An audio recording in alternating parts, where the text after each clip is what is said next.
We're glad to have you back. Now, after weeks of apprehension over the fate of fuel subsidy removal, the federal government has proposed an 18-month extension of the implementation of the Petroleum Industry Act, making the Nigerian National Petroleum Company Limited continue to take responsibility for the payment of subsidy. The policy somersault, which was announced by the Minister of State for Petroleum Resources, Mr. Timipre Sylva, shows that the government has ruled out the possibility of gradual increment of fuel price, maintaining that nothing of such in whatever guise was contemplated. Rather, he explained that the suspension of the removal of subsidy was to give all stakeholders time to ensure that the implementation of the policy was seamless and that necessary modalities were put in place to cushion the effect of the removal of subsidy. It is interesting to note that the decision to shelve the plans has come with another jigsaw puzzle, as the NNPC has submitted a hefty 3 trillion naira budget to the government to finance fuel subsidy this year. However, the issues around fuel subsidy removal will continue to elicit conversations between the government and the masses until the lasting solution is arrived at. To discuss this and of course understand what it means for the industry, I'm being joined by a professional in the industry, is a partner at Zara Advisory and Consulting, and Mr. Joseph Nwakwe. Good afternoon, Mr. Nwakwe. It's good to see you today. Good afternoon, Tolu. How are you doing? Happy New Year. Yes, Happy New Year. This is the first time I'm seeing you. Still allowed to say that. Let me start this way. We talked so very much about the PIA. I'm sure I had you join us on different sessions to understand what PIA stood for and what we're expecting from that document. But at the end of the day, February was when we were waiting for subsidy to be pulled out one way or the other. But now we have 18 months extension. First, what do you think is what does this mean for the industry? We're talking about certainty before now. Do you think investors will take us seriously? How does this come to you? Okay, I would like to start by saying that it's not clear to me what the communication is. I'm not sure what they mean by 18 months. What is getting extended by 18 months? Is it the implementation of the Act itself or specific provisions of the Act? We need to be clear on that. I'm not, as I speak to you, it's not clear to me what they intend to do.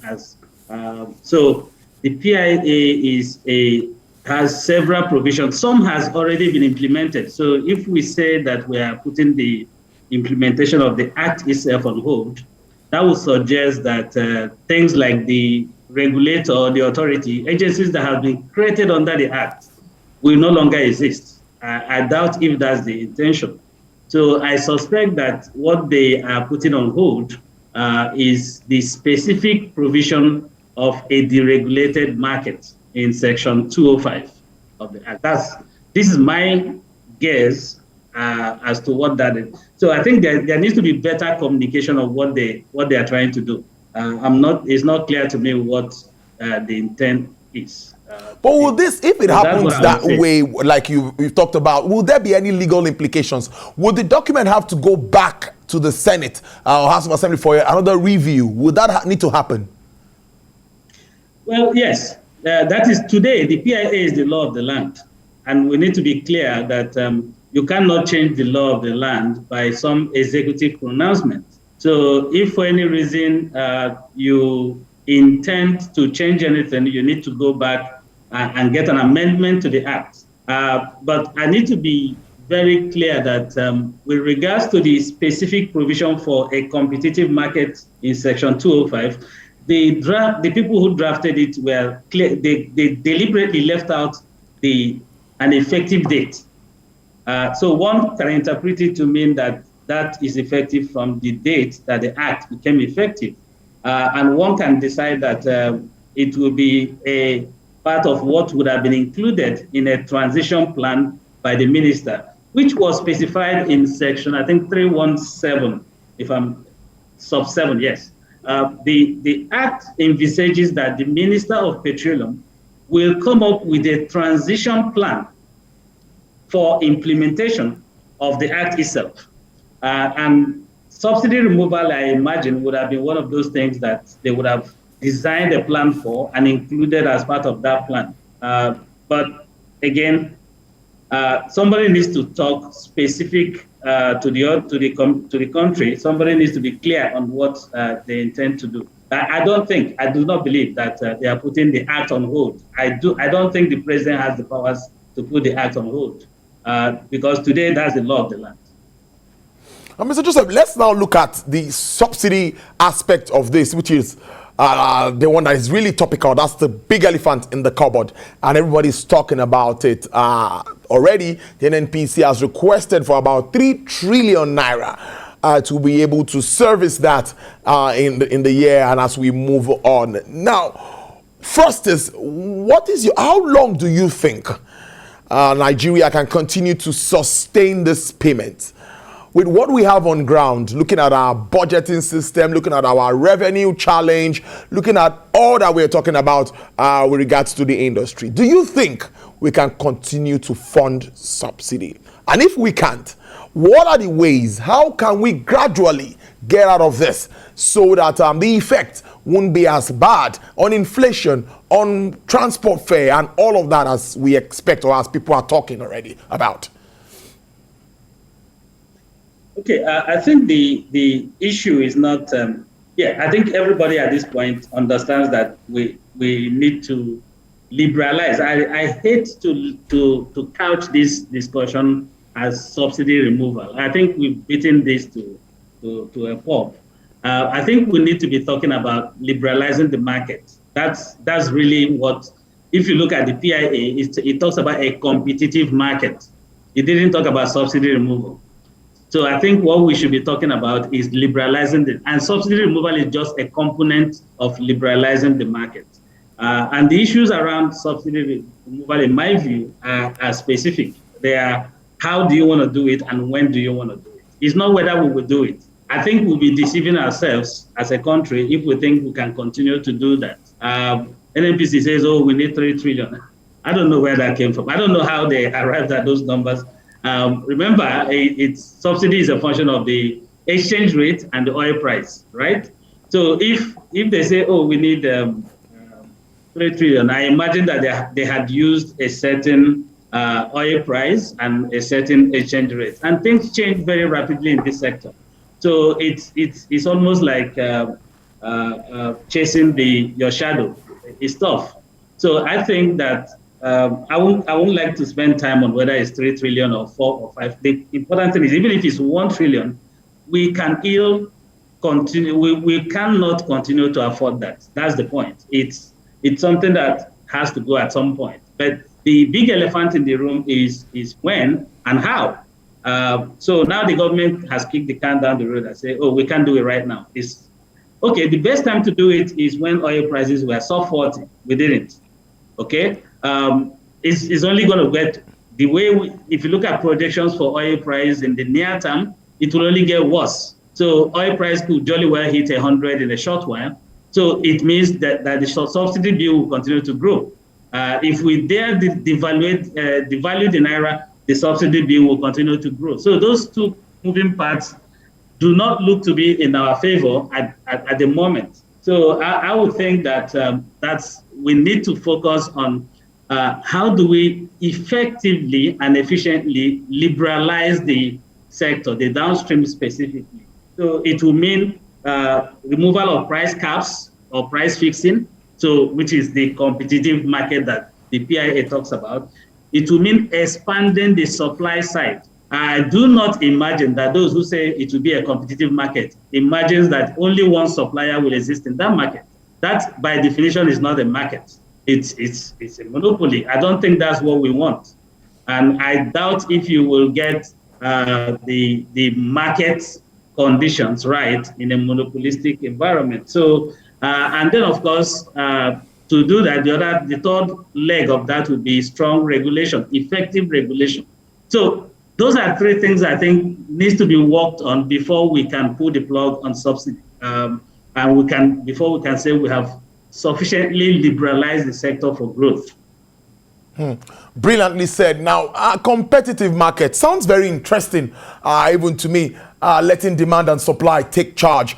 But some will also argue that they don't want an import-based deregulation, and that is what might make the economy continue to bleed. That's on one side. That now brings me to the issue of what we consume daily, numbers of liters. There have been a lot of figures bandied around, and we don't even know which is which. And that is also something that is worrisome. We saw the lawmakers setting up a committee to look at smuggling and the number of liters we consume on a daily basis. I'd like a reaction to all of these issues. Okay, I'll start with the first one. Import-dependent deregulation. You see, as a Nigerian, I go to the pump. I just bought fuel today. I really don't care where that fuel came from. And I'm going to be I want to buy, I want to get value for my money. Is it possible that if we refine locally that we could actually pay more? Yes. So I don't think we should get bogged down with this discussion. We failed to manage our refineries well. Okay, we should take the knock. So I don't think we should focus. I hear people say this all the time, and I think it needs to be fixed. The bottom line is Nigerians want to pay the right price for the product. Nigerians want to get stuff and not pay a penalty due to inefficiency of somebody. So we need to be very clear. It is very possible that you may be able to refine at much higher costs than the imported product.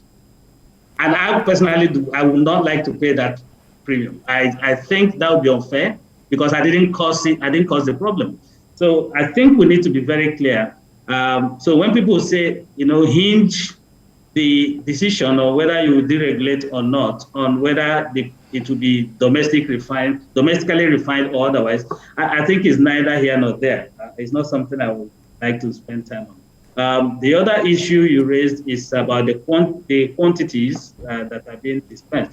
Well, it is, again, for me, it is probably one of the reasons I said we need a fully deregulated market, right? We will not be having this discussion of what quantity. It's just this state control of everything that creates opportunities for arbitrage and corruption. And that's what we're dealing with. I do not know. I saw some numbers like 67 point something. I do not know that the depots have enough loading arms to dispense those quantities that we are calling. That's one. So if you don't dispense it, how do they get out there? I don't understand it. I do not know, for instance, that we are leaking so much because for you to move some of the quantities we're talking, you're talking of maybe 1,500, 1,600 trucks leaving the country every day. I don't understand that either. So my sense is that somewhere in there we're not getting it right in terms of what quantities of petrol we consume. The number of cars in the country has not increased, barely around 11 million vehicles. And I do not think that we are consuming anything in that around 60 to 100. I don't think so. So the question is, should we continue this and hope that we get it right? I personally think no. It's one of the reasons I support full liberalization and deregulation. It creates room for corruption, and we don't have the institutions to check it. So let's not deceive ourselves. So that's my view. I think we need to fully liberalize the sector. Otherwise, we're not going to see the investments coming. Otherwise, we're not going to see growth in that sector. We've already lost mileage a lot of overtime. And sadly, we're going to spend a bit more time in that mode. But it is inevitable that at some point we will have to let go. And the earlier we do it, in my view, the better for the country.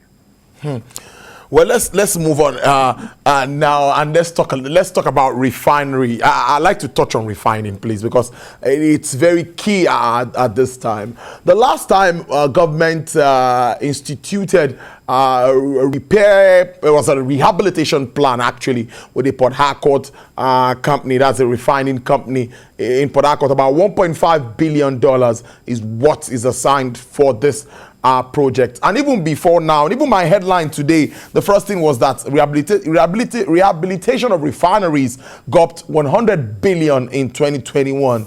Now we've been having this repairs and all of this revamping and all of that.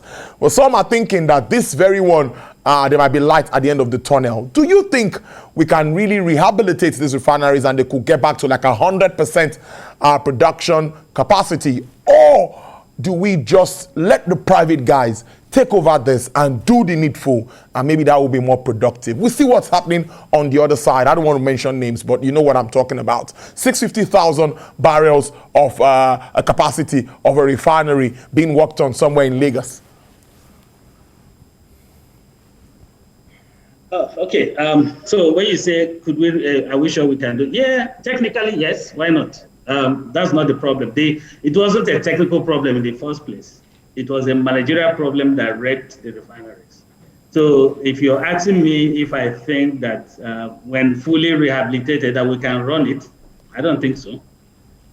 So we can, my sense, and the reason I am one of those that say sell it as is, was the fact that I know that we are not set up to run those things well as a nation. So let's face it, there's no state-owned enterprise that we have successfully run well. So there's no data that suggests that we have changed either as a people. So why bother? I think so. Your answer is technically the refineries can be rehabilitated, and there's nothing strange there. It's going forward, can you run it profitably? Because refining is a thin margin business, and you need discipline. Do we have it? So I think I've answered your question. My view is we should have sold it rather than borrow money to put into those entities. We should just have sold it and retained minority stake and allow people who can run it to run it. All right, finally, Mr. Nwankwe, before I let you go, like I said in my introduction, a lot of expectations with regards to the PIA. With this development, do you think that it could affect investors' concerns in any ways, their decisions in any ways? We know that the oil and gas industry needs a lot of investment at this time.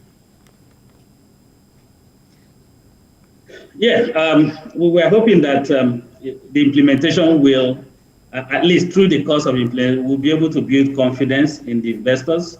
They will see that we're serious. But you know, when you start making announcements like the 18-month extension and all that, you're basically sending the wrong signals. Right now, nobody is sure whether what you mean is that the entire PIA has been suspended for 18 months. We don't know that. I don't believe that's the case, but you don't need those kind of, we need to be when we communicate, we need to be very clear what we're saying. I think that the investors are watching, and the way we implement the act will help either build or destroy confidence further. So we need to be very careful. I think, and I plead that somebody somewhere should come up with an implementation plan and make it public and let Nigerians debate it and agree on key elements of it. There are several components of the act that needs to have. For instance, you have the host community provisions. Are you saying that has been postponed? That's supposed to be done within 12 months. There are a lot of other provisions there that needs to be done. Are we saying that's on hold?